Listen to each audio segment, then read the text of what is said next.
Hey everybody, Dennis from Boas coming at you here, and this is just going to be kind of a new take on things for me. I'm going to start this YouTube channel, which I know many of you have requested, and I do appreciate that. I'm sorry it's taken so long.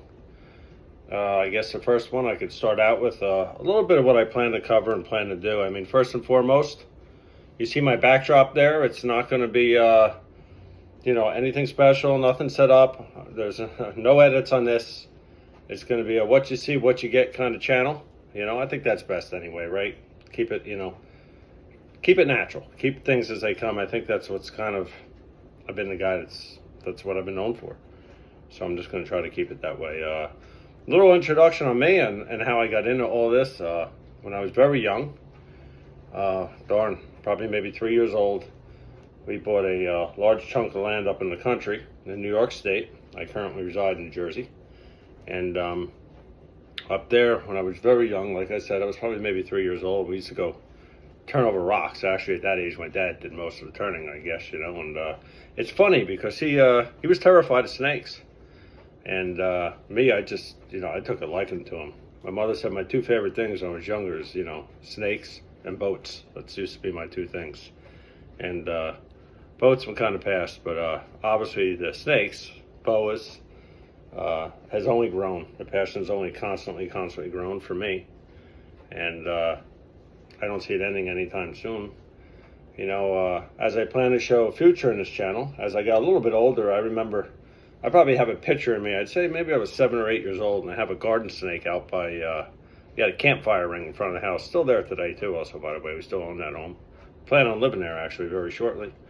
But I have a picture of a garden snake hanging down, literally touching my nose. It was probably a 3-foot garden snake.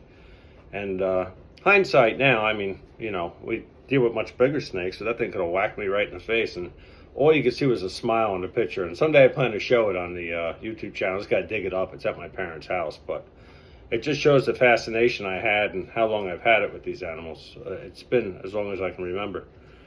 After that, I got, for years I went up there and looked for snakes, as long as I can remember. Like I said, to probably 15 years old. And then at 15 years old, I got my first Burmese python.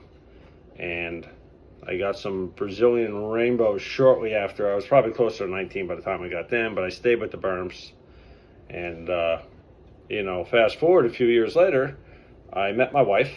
And my wife had a young daughter, about 1 year old. And I decided that, sadly, it was probably time to, do that kind of thing in life. Get married, raise a family.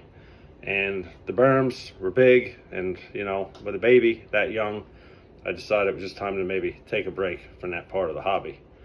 And I got to say, for the first time in my life, it actually quieted a little bit. I think family life and just working. I was working 2 jobs at the time. I was working, long hours, diapers, formula, all that fun stuff. But a few years after that, my daughter got a little older, and I don't know what it was. I think maybe we saw Ben Russo or something on a video or whatever it was, and my wife said she wanted to go to a reptile show, and she wanted a snake. And, I remember even joking, saying something like, you don't want to open up Pandora's box, do you? You got to remember, that's my wife, right? She didn't know me the first 19, 20 years growing up. I know how deep the passion used to be, and the hours I spent flipping over rocks in the mountains. And so long story short, we went to that show, and we picked up a same type of snake I'm holding here, a Suriname. And I happened to buy that Suriname from the one and only Ben Russo when we bought it. So that was kind of the snake that, again, opened up Pandora's box for me. We, from there, I just started getting back into it, I called to reach out to a guy I used to know, Bob Puto, and asked him if he had any animals. And sadly, that year he did not. And what's funny is, it was a few years after that he didn't either. He just didn't breed for a few years there. And then, I went and he eventually bred, and I had picked up a few others in the meantime, and I was raising them, and he had his litter, which, sadly happened to be his last litter. But I got quite a few animals out of that litter, and, I'm very happy I still have them today. And that's a big part of my breeding, carrying that feudal line. It was gorgeous, That's another thing I always prided myself on. I think some people do this stuff. It's like I don't know if they're looking for a fame or something. Never been my thing. I have no interest in having my own line. If it happened one day, so be it. But I don't, I don't even call my last name. I'm Ace Boas, so it's not like, I don't have a big thing for me to have my own line. It's just not a dream of mine or any type of, fortune or it's not part of what it's about for me. I think most, they're in a hobby. The people that are in it for that, it don't seem to last, It's like they chase this thing where they're trying to find make their own line, raise up these animals, and none of this is a tomorrow thing. Even though you that are buying, like this one right here I'm holding is a Suriname, by the way. It's a Feudo to Tudhope Suriname, so great bloodline mix in my opinion. But even if you're buying bloodlines, what I was getting back to, that are, raised by other people, captive breds, it's not a tomorrow thing. None of this is a tomorrow thing. And to take it a step further, none of this is a, get fame or rich thing, period. It's a lot of work. And it's enough work that if the passion ain't there, it'll always outdo the passion, is what I'm saying. But there are tons of people that are, stick with it for decades and decades and decades. Things I plan on covering this channel through the next coming months and years will be, different snake localities, of course. I'm a locality keeper only. I don't breed morphs. Some people could argue there. Let's start that first argument, right? That you could breed BCC like this is a Suriname, and some people will say, "Oh, no. See the missing saddles up top? Some that reduced. That means you're a morpher." If you want to call me that, then so be it. But I'm far from it. I don't own one morph animal.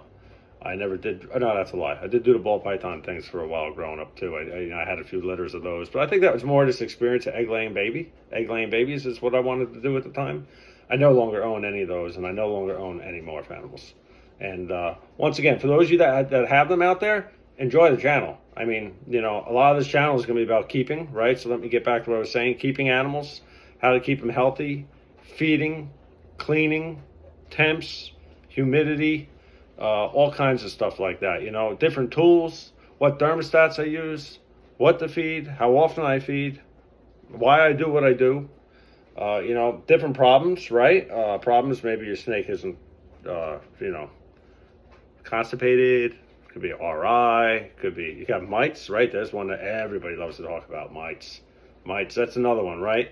We all have our ways that are going to take mites out, and I got to be honest with you. We're not going to touch on mites here, but I will tell you one thing. I'll give you an example of some of my thoughts where I do sit strong.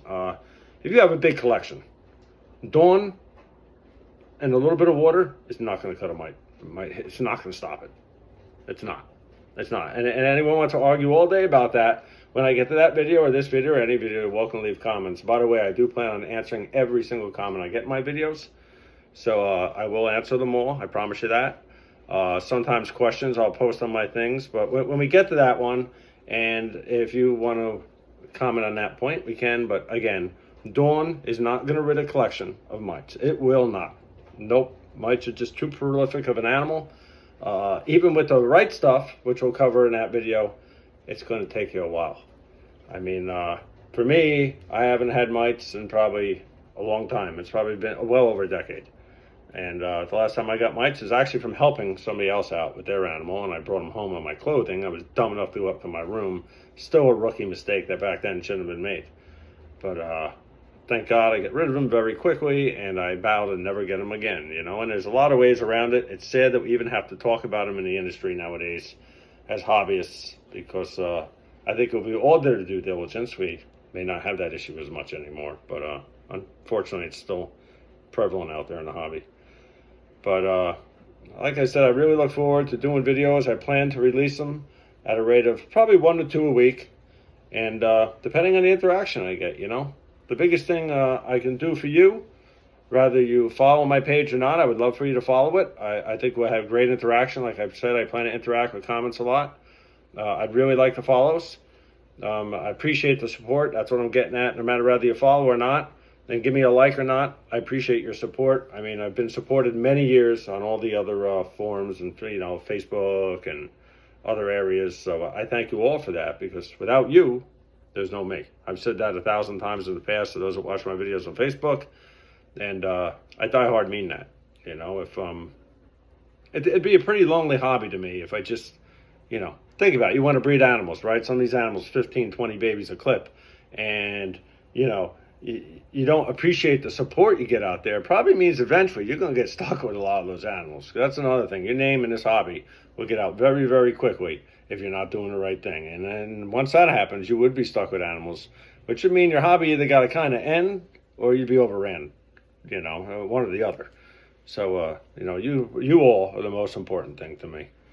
And even the lighting here, by the way, is an absolute joke. That's one thing I might get. I might get a few lights to make it, you know, I like the animals to show as pretty as they can. And I guess I should end real quick. And speaking about him real quick, this is a holdback. And he is 2 years old. You can see the size at 2.5, about 2.5 actually now. But, you know, I never rush my animals. I slow grow them.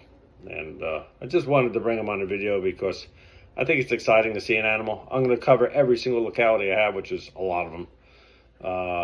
One by one, temperatures and all that. But I figured, you know, instead of just listening to me rattle to an introduction and a little bit about myself, you'd like to see an animal. So, you know, he's special to me. You know, it's one of the few holdbacks I have. Those that know me know I don't hold back a ton. I do hold back animals. It's just not a ton.